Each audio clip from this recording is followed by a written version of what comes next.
Good morning, everybody. What is happening? What is going on? Welcome back to my YouTube channel. I have a pocket in my shirt. The other day, I asked my Instagram followers, which, me being lucky enough, I have a lot of track and field Instagram followers, as well as professional athletes that compete in track and field that also follow me, that respond to some of my stuff. But I asked the World Wide Web, are track and field athletes overly fragile? Do you agree or disagree with that? 32% of people agreed with that, 68% disagreed with that. And we had numerous responses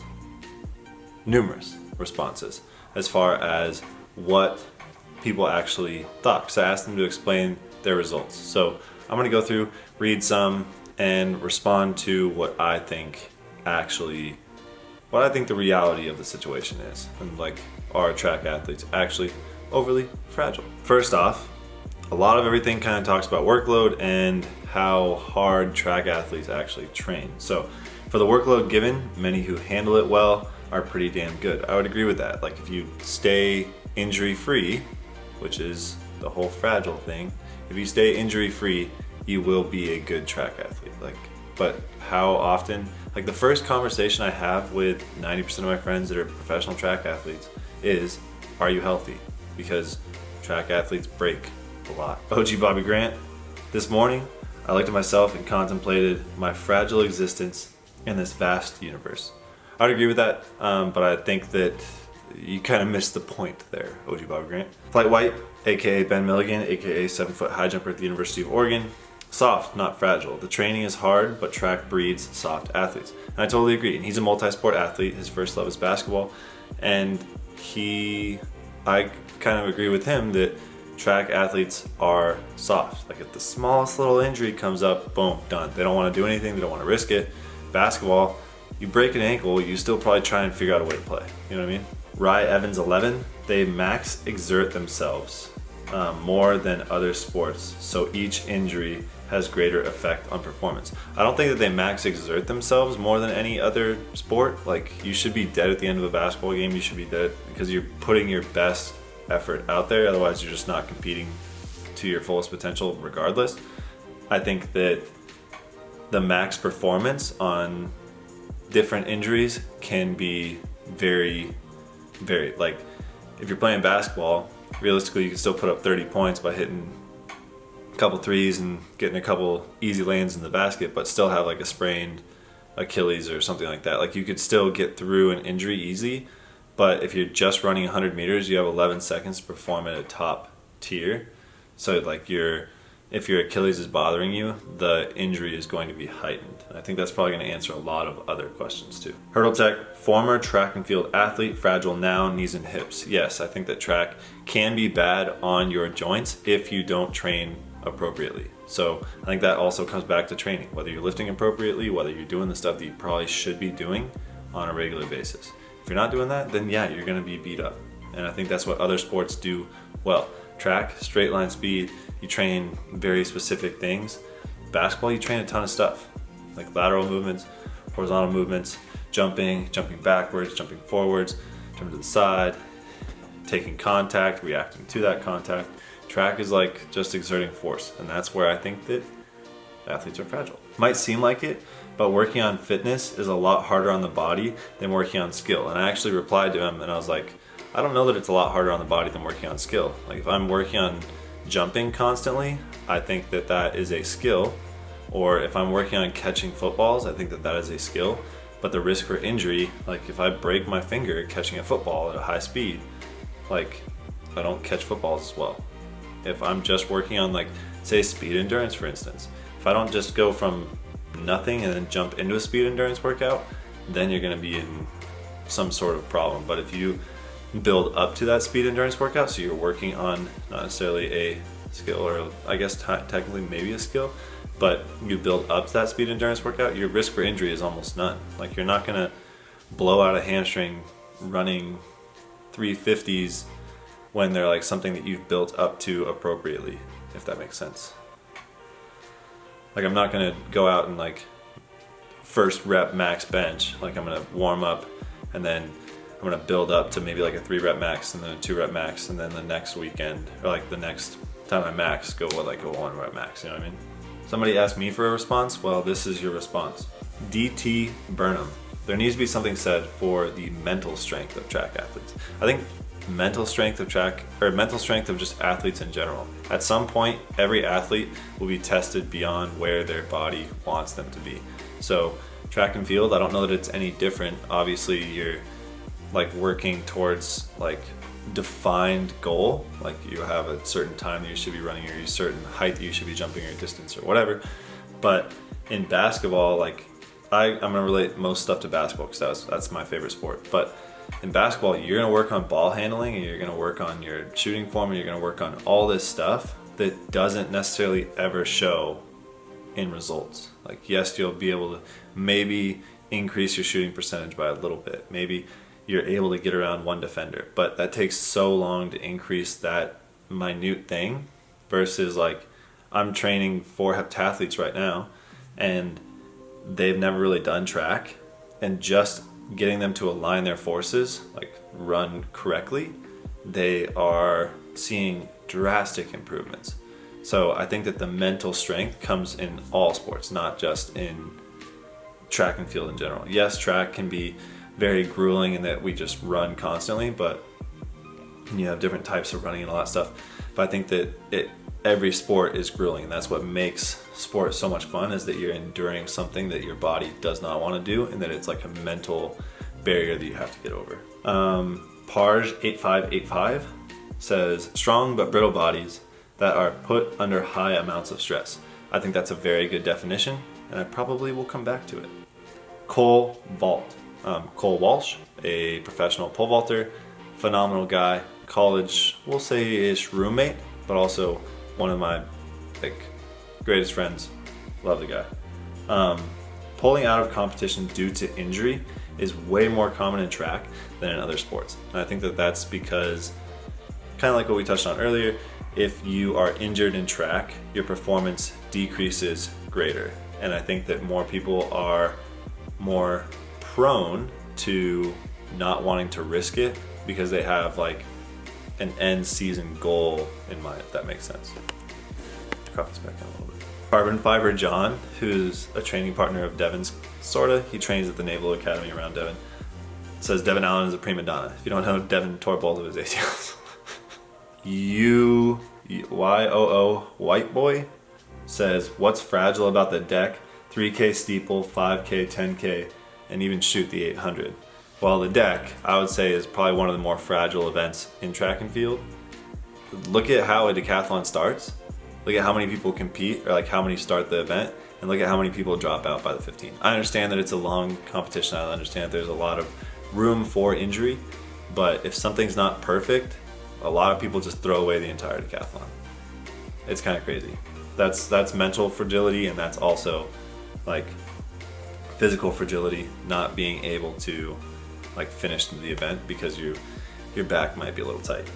The 3K steeple, they are very, very strong people, very, very resilient people, but still, every track athlete is more prone to injuries. If you look at all the distance runners, they are trying to keep such a low body fat and trying to do these very specific things and running so many long distances that their bodies are beat to crap because of their training and how they approach their training. I mean, it's what they need to do, kind of, but he also commented saying, we are the only sport that I've heard people say, bro, I don't know how y'all do it. I've never been in better shape than I was in shape for basketball, and I've been in very, very, very good track shape. But I was always in better shape when I was playing basketball. Track athletes are more robust than most people. Most people aren't trying to sprint as fast as they can. Yes, they are. What? That makes no sense. Like, you don't think somebody's trying to get open in a route and trying to sprint as fast as they can to outrun a defender? What? The main reason injuries occur is from form issues?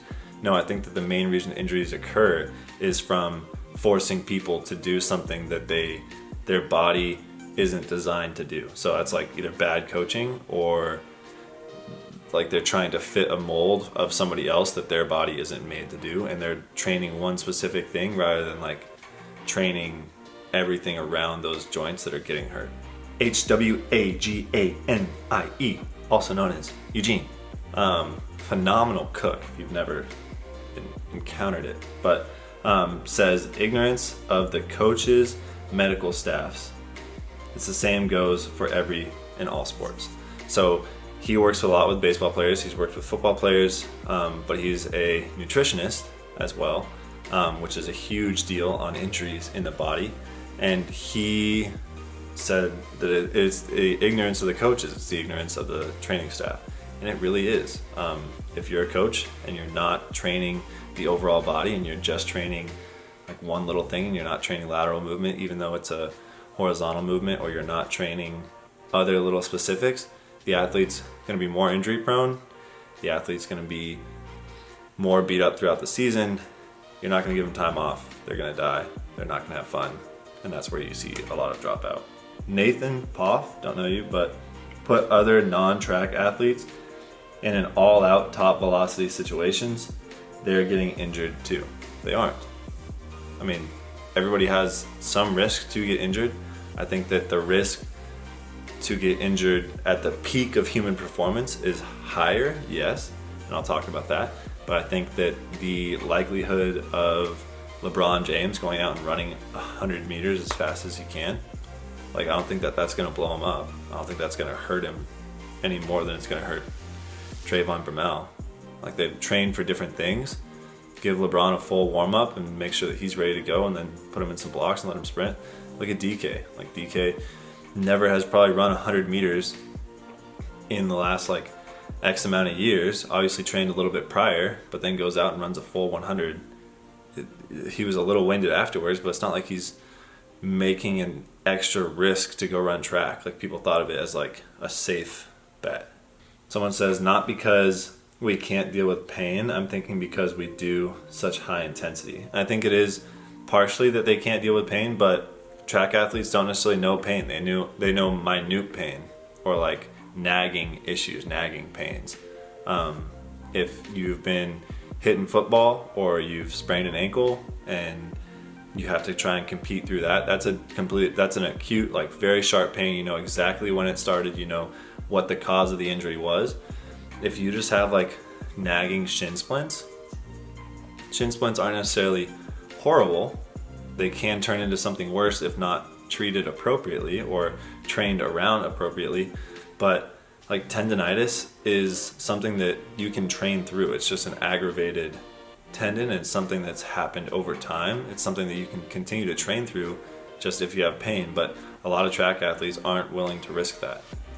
And I would still be competing if I didn't have, like, if my doc was like, hey, it's just a partial tear and it's not gonna, like, you don't need surgery for a little bit, like, there's a slight risk, I'd probably still be competing. Aaron Beatty, one of my friends, says most gruesome injuries for a non-contact sport.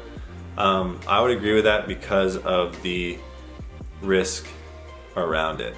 So like pole vault, obviously a very risky event. Javelin, risky event, you're throwing a spear. So gruesome, I would say like that. Or like Kemboy, his heart stopped, which is not necessarily gruesome on the outside, but is unbelievably scary. And then you have people like heat exhaustion, you're outside all the time, we're not in controlled environments. Like, I would say those types of injuries are a little bit more common in our sport just because of the actual environment that surrounds it. Wagoner Calvin says sprinters are mad fragile. I think distance runners are probably more fragile than sprinters. I think that you probably just are a distance runner. We aren't overly fragile, Hunter Shanks says. We have a better in-tune relationship with our body. Disagree with that.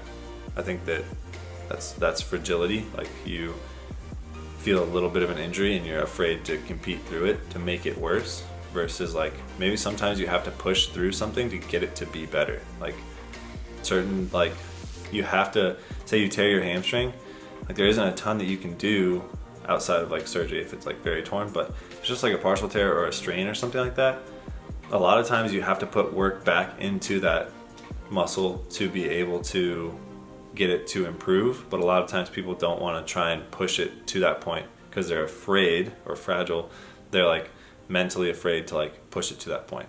I think there are no more or less fragile athletes who do any sport. And that was Bradley Brodsky, and I would completely agree with that, and I'll talk about that as well. Sprinters and jumpers are so fragile. I don't consider distance or multi-athletes fragile. That was from Ashton Mahler, NCAA champion in the heptathlon at the University of Texas. Also put up a fantastic score at the meet that I was at when I tore my UCL.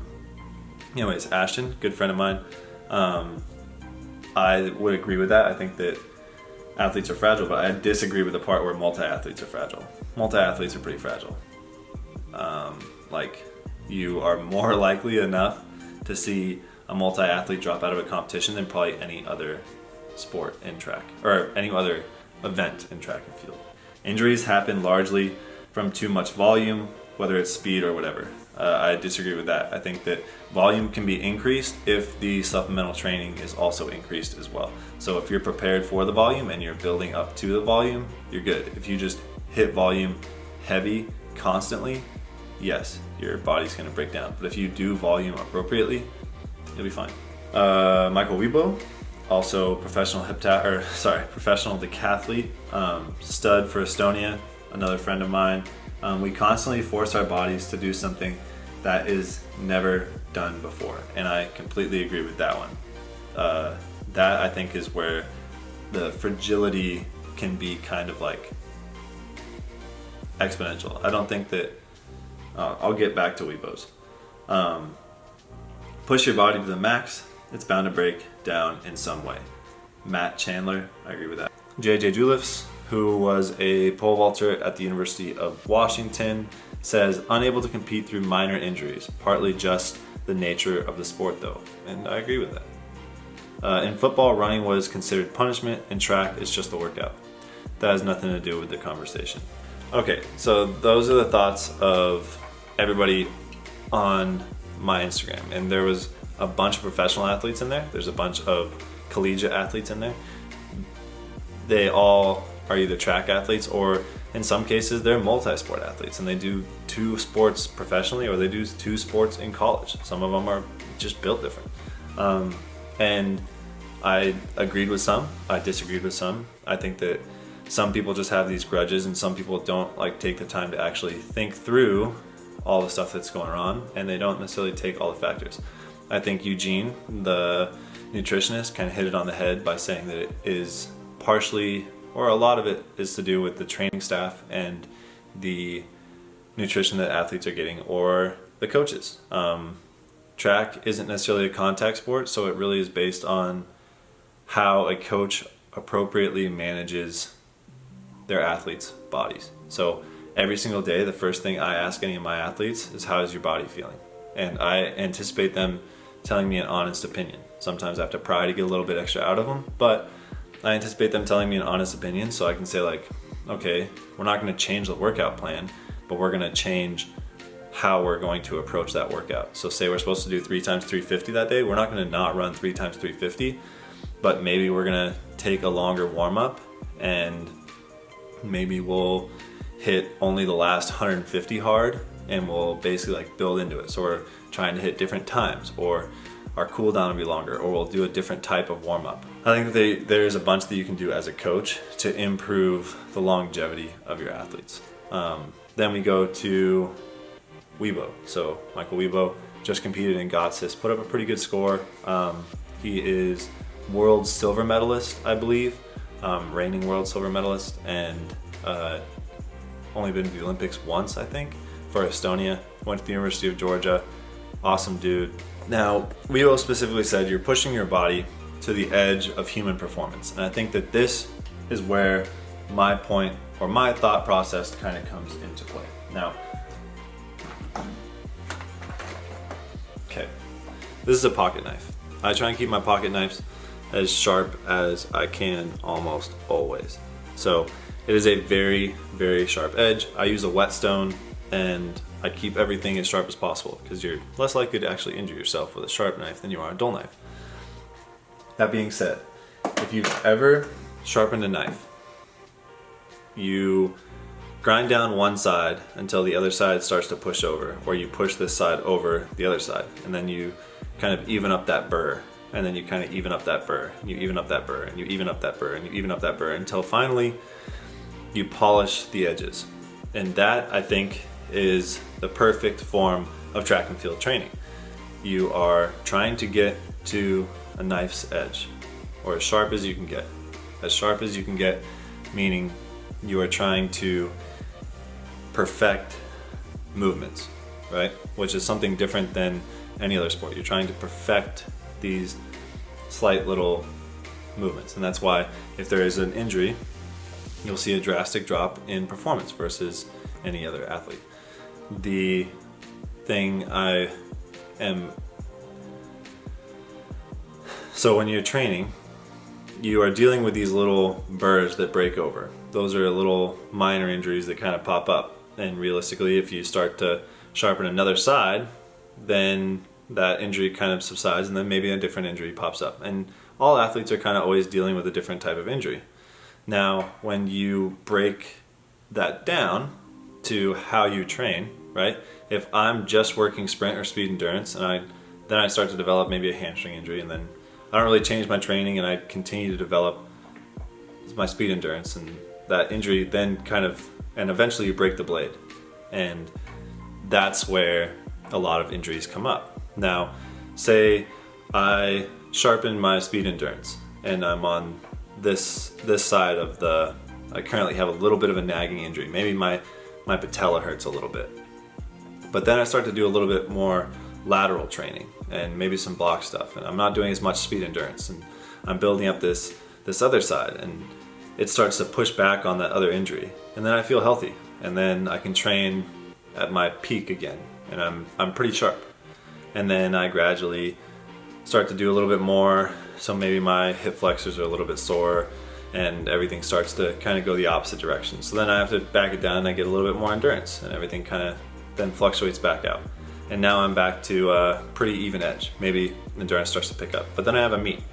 And if you have a good coach, he will then start to polish. And so in knife sharpening, you strop your blade on either leather or like very soft but hard surfaces to take that burr off. So you have this little bit of a burr.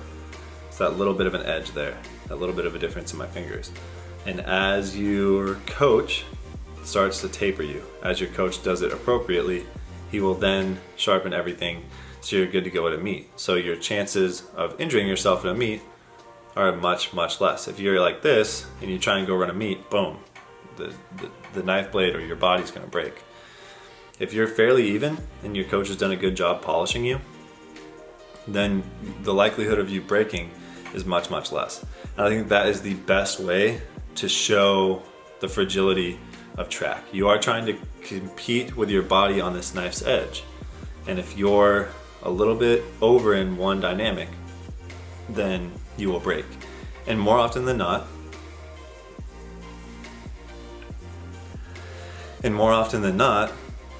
I think that track is a sport where you become fragile because you are more prone to just train one thing. You're more prone to just train distance. You're more prone just to train your block or your like speed endurance. You're more prone just to train jumping. And if you continually jump, then you're gonna get patella tendonitis. You're gonna have bad knees. You're gonna be in pain because you're just doing this one impact over and over and over again, and you're not choosing to broaden what you do in training.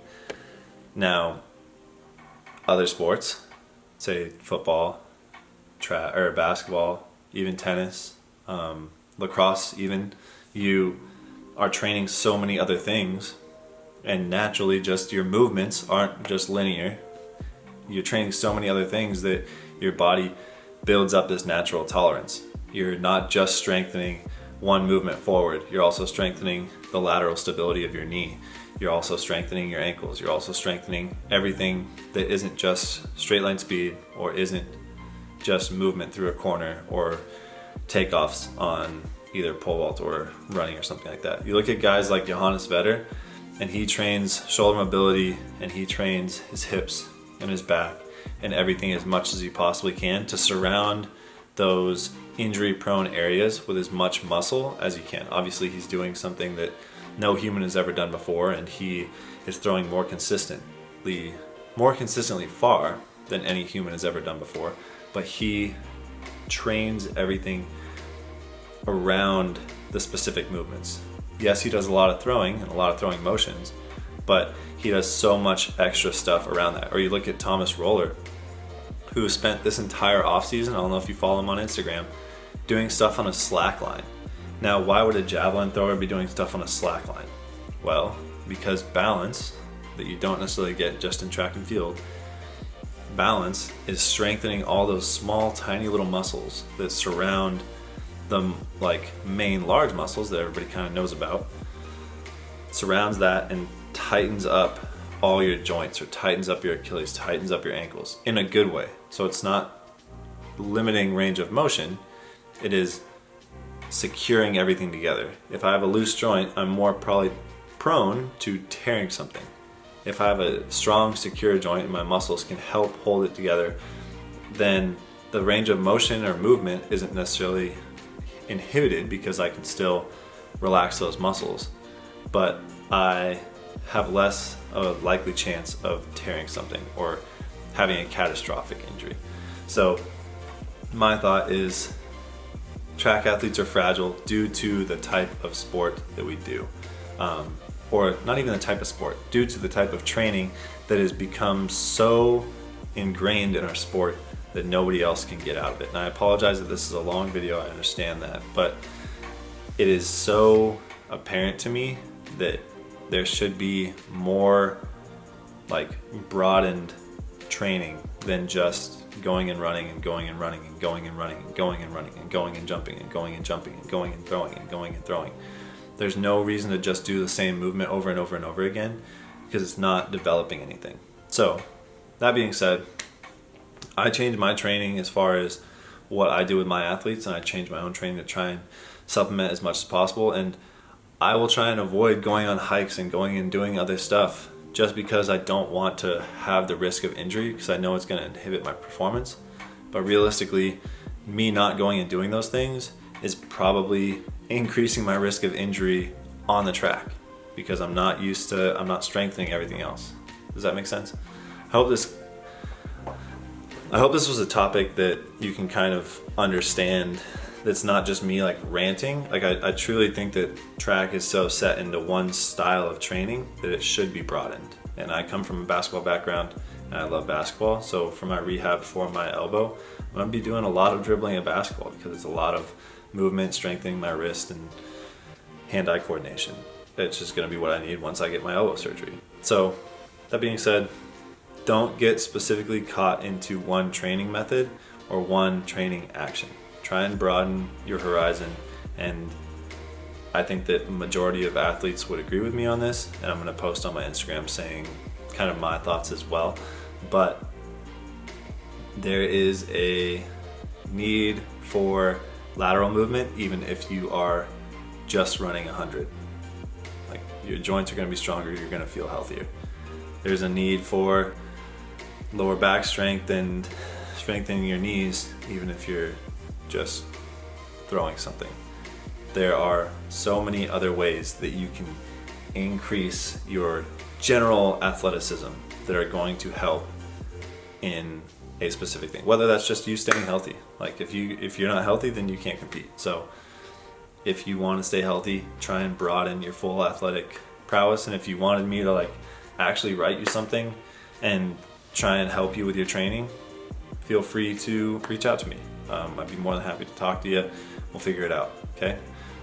Other than that, remember, be nice to people, don't hurt yourself, don't hurt others, slow down, don't dance so fast. I apologize that this was such a long video, but it's something that's near and dear to me because I've seen so many athletes get injured for reasons that they could have probably avoided just by doing general athletic things, like being generally more athletic, which is a weird term. Anyways, I'm sure that this will spark some other conversations and I'd love to have them with you. I'm not in any means tied to either method. I think fragile is just a word that I could pick that would get a lot of responses, and that's what happened. Fragile can mean many things: mentally fragile, physically fragile, or just like myself, I'm so afraid to go do other fun things. Like I'm afraid to go cliff jumping because I don't want to hurt myself. Because then my coaches will be upset and I won't be able to go do this or I won't be able to go do that, competition wise. But realistically, like fragile shouldn't necessarily be a negative term. It can mean broad meanings. Anyways, I'm sorry this is taking so long. I'll talk to you guys all in another video very soon. Consider subscribing. I appreciate every single one of you. The channel actually did really, really well after the DK video, so I hope you enjoyed this one. I know it was long. I'll talk to you soon. Okay, bye.